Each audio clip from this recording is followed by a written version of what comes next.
Tiongkok baru saja mengambil langkah besar yang akan mengubah situasi perdagangan dunia, khususnya terkait dengan Eropa. Dalam episode ini, kita akan membahas keputusan tak terduga Tiongkok untuk membentuk kembali dinamika perdagangannya dengan Uni Eropa. Kita akan menyoroti aspek penting dari situasi yang sedang berlangsung ini, dan membahas potensi dampaknya pada pasar dunia dengan cara yang mungkin tidak Anda duga. Setelah melakukan penelitian ekstensif tentang pembaruan terkini, kami sangat gembira untuk berbagi mengapa ini bisa menjadi salah satu tindakan Tiongkok yang paling strategis dalam beberapa tahun terakhir. Dalam video hari ini, kita akan membahas masalah ini secara mendalam. Mari kita pahami apa yang terjadi di balik ini. Jika Anda menyukai video kami, silakan klik untuk berlangganan agar Anda tidak ketinggalan video terbaru kami. Sekarang mari kita masuk ke topik hari ini. Tiongkok telah menjadi berita utama dengan memulai penyelidikan subsidi terhadap produk susu Eropa. Tindakan ini mengikuti keputusan Uni Eropa yang baru-baru ini untuk mengenakan tarif pada kendaraan listrik Tiongkok. Mari kita lihat apa yang sedang terjadi dan apa yang mungkin terjadi selanjutnya. Pertama, kita perlu mundur sedikit. Hubungan antara Tiongkok dan Uni Eropa akhir-akhir ini cukup bermasalah. Baru-baru ini, Uni Eropa memutuskan untuk mengenakan tarif tinggi pada kendaraan listrik Tiongkok dengan alasan bahwa mobil-mobil ini mendapatkan dukungan yang tidak adil dari pemerintah. Tarif ini bisa mencapai 48%. Yang merupakan jumlah yang sangat besar bagi produsen mobil Tiongkok yang mencoba memasuki pasar Eropa. Tiongkok tidak hanya berdiam diri, mereka telah merespons dengan tindakan mereka sendiri. Awalnya, banyak yang mengira Tiongkok akan mengejar perusahaan mobil Eropa, terutama perusahaan besar Jerman. Namun, sebaliknya, mereka memilih untuk fokus pada produk peternakan dan pertanian. Mereka mulai dengan brandy dan daging babi, dan sekarang mereka mengincar produk susu. Pada tanggal 21 Agustus, Kementerian Perdagangan Tiongkok mengumumkan bahwa mereka akan menyelidiki berbagai produk susu dari Uni Eropa, termasuk keju dan krim, terutama yang mengandung lebih dari 10% lemak. Negara-negara yang menjadi incaran adalah Austria, Belgia, Republik Ceko, Finlandia, Italia, Irlandia, dan Rumania. Investigasi ini dimulai setelah Asosiasi Susu Tiongkok menyuarakan kekhawatiran bahwa subsidi yang diberikan kepada produk susu Uni Eropa merupakan hal yang tidak adil bagi pasar dalam negeri Tiongkok. Tahun lalu, Irlandia mengirimkan susu senilai 946 miliar rupiah ke Tiongkok, dan secara keseluruhan, Uni Eropa mengekspor sekitar 29 triliun rupiah dalam bentuk produk susu ke Tiongkok pada tahun 2023, dan itu adalah jumlah keju yang sangat besar. Kita cermati lebih dekat apa artinya ini bagi perekonomian, dan mengapa ini lebih penting daripada yang terlihat pada awalnya. Industri susu di Uni Eropa bukan hanya sapi perah. Ini adalah landasan ekonomi Eropa dan memainkan peran penting dalam panggung politik.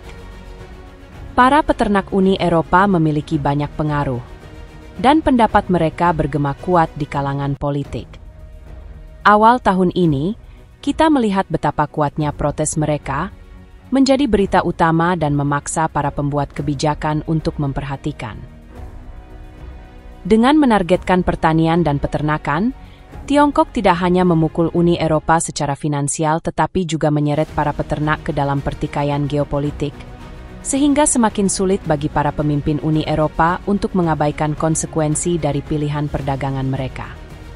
Yang paling menarik dari strategi Tiongkok adalah fokusnya pada pertanian dan peternakan, bukan pada sektor seperti teknologi atau manufaktur. Tiongkok memiliki rekam jejak dalam memanfaatkan produk peternakan dalam sengketa perdagangan. Ingat kisah anggur Australia beberapa tahun lalu yang langkah terencana, yang membuat para pembuat anggur Australia berebut pasar baru. Cina kini mengikuti strategi serupa, tetapi kali ini semuanya tentang susu, khususnya susu Eropa. Tujuannya adalah untuk melindungi industri pertaniannya sendiri sambil tetap mengekspor ke Uni Eropa. Pendekatan ini sejalan dengan rencana jangka panjang Cina untuk mengatasi kesulitan ekonominya. Perekonomian Cina cukup sensitif terhadap pengaruh luar yang mempengaruhi kemampuan perdagangan dunianya. Dengan meningkatnya perdagangan antara Cina dan Uni Eropa, Cina berupaya menemukan keseimbangan yang tidak akan terlalu mempengaruhi sektor-sektor penting seperti teknologi dan manufaktur. Dengan mengasah kebijakan perdagangan Uni Eropa, Cina dapat menstabilkan ekonominya sambil mengawasi pasar domestiknya, yang sebagian besar masih terisolasi dari tekanan eksternal tersebut. Sementara itu, Uni Eropa telah memutuskan untuk menaikkan tarif menjadi 3%, dan bahkan Tesla, yang beroperasi di Cina, menghadapi beberapa kesulitan. Setelah negosiasi, mereka berhasil menurunkan tarif mereka menjadi 9%, tetapi itu masih menjadi hambatan yang sulit bagi mereka, karena mereka ingin tumbuh di pasar Uni Eropa. Komisi Eropa telah menjelaskan bahwa mereka berpegang teguh pada tarif ini, menekankan komitmen mereka untuk melindungi industri setempat. Mereka yakin penyelidikan mereka dan tarif yang ditetapkan sesuai dengan aturan WTO, yang menunjukkan bahwa mereka siap untuk bersikap tegas dalam pertikaian dagang ini. Namun, rencana tarif Uni Eropa terbaru menunjukkan beberapa perubahan, yang mengisyaratkan bahwa hal itu mungkin terbuka untuk didiskusikan. Namun, Tiongkok tidak senang dengan perubahan ini. Seorang juru bicara Kementerian Perdagangan Tiongkok mengecam kesimpulan Uni Eropa dengan menyatakan bahwa kesimpulan tersebut bias dan sudah ditentukan sebelumnya. Tiongkok memandang tindakan Uni Eropa sebagai bagian dari rencana yang lebih besar untuk melemahkan daya saing Tiongkok dalam industri penting, dan Uni Eropa tidak siap untuk menyerah begitu saja. Kedua belah pihak tampaknya bersikap bertahan, sehingga penyelesaian cepat tampak tidak mungkin seiring perkembangan situasi. Konflik antara Tiongkok dan Uni Eropa bukan hanya tentang susu atau kendaraan listrik. Ini tentang siapa yang akan mendominasi masa depan perdagangan dunia. Kedua belah pihak terlibat dalam permainan berisiko tinggi, dan hasilnya dapat secara drastis mengubah situasi ekonomi selama bertahun-tahun mendatang. Dampak dari perselisihan ini akan tidak sesuai dengan harapan Eropa dan Tiongkok, dan mempengaruhi pasar dunia.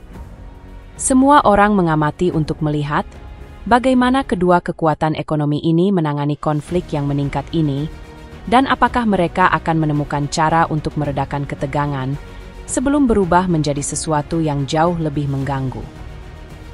Sekarang, mari selami pandangan Tiongkok tentang drama perdagangan ini. Pemerintah Tiongkok cukup kesal dengan keputusan tarif Uni Eropa, dengan alasan bahwa mereka tidak sepenuhnya mempertimbangkan sikap Tiongkok.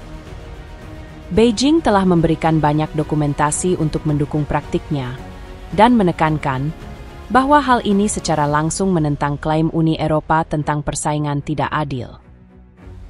Tiongkok juga telah menyuarakan kekhawatiran tentang dampak yang lebih luas dari tarif Uni Eropa pada rantai pasokan otomotif dunia, dengan memperingatkan bahwa hal ini akan merugikan kedua kawasan dalam jangka panjang, terutama karena industri otomotif sangat penting bagi Uni Eropa dan Tiongkok yang akan meningkatkan biaya kendaraan listrik. Sekarang, mari kita mundur selangkah dan melihat gambaran yang lebih besar. Akibat dari investigasi anti-subsidi ini jauh melampaui harapan Tiongkok dan Uni Eropa. Kedua kawasan tersebut merupakan pemain kunci di pasar otomotif dunia, dan setiap eskalasi dalam sengketa perdagangan ini akan mengganggu rantai pasokan dan mempengaruhi harga di seluruh dunia. Misalnya, pangsa pasar Uni Eropa untuk kendaraan listrik turun dari 14,5% pada tahun 2023 menjadi 12% pada bulan pertama tarif yang lebih tinggi. Skenario ini benar-benar menunjukkan betapa sulitnya menyeimbangkan perlindungan bisnis di pasar dunia. Jika kedua pihak tidak berhati-hati, mereka akan lebih banyak merugikan daripada menguntungkan. Tidak hanya bagi satu sama lain, tetapi juga bagi ekonomi dunia secara keseluruhan. Pilihan Uni Eropa untuk mengenakan tarif pada kendaraan listrik Tiongkok merupakan langkah yang jelas untuk melindungi industri mobilnya sendiri, tetapi tindakan itu mungkin menjadi bumerang yang menyebabkan harga yang lebih tinggi dan lebih sedikit pilihan bagi konsumen. Di sisi lain, keputusan Tiongkok untuk menyelidiki produk susu Uni Eropa menunjukkan bahwa mereka siap untuk melawan dan menyerang sektor-sektor utama Eropa. Jadi, apa yang dapat disimpulkan dari sini? Penyelidikan Tiongkok terhadap produk susu Uni Eropa jelas meningkatkan ketegangan perdagangan. Dan ketika kedua pihak mencoba mengatasi situasi yang rumit ini, Tiongkok menegaskan bahwa mereka tidak akan hanya duduk diam dan menerima tindakan Uni Eropa tanpa tanggapan. Sementara itu, Uni Eropa harus melangkah hati-hati untuk menghindari eskalasi lebih lanjut. Idealnya, kedua belah pihak dapat bernegosiasi dan menemukan jalan tengah untuk menjaga agar perselisihan ini tidak menjadi di luar kendali. Apakah menurut Anda langkah terbaru Tiongkok hanya akan menambah panasnya suasana, atau justru dapat membuat Uni Eropa mempertimbangkan kembali pendiriannya? Apa pendapat Anda tentang masalah ini? Jangan ragu untuk berbagi pendapat Anda di kolom komentar di bawah ini. Jangan lupa untuk menunjukkan dukungan Anda dengan menyukai dan berlangganan channel kami untuk mendapatkan video menarik lainnya.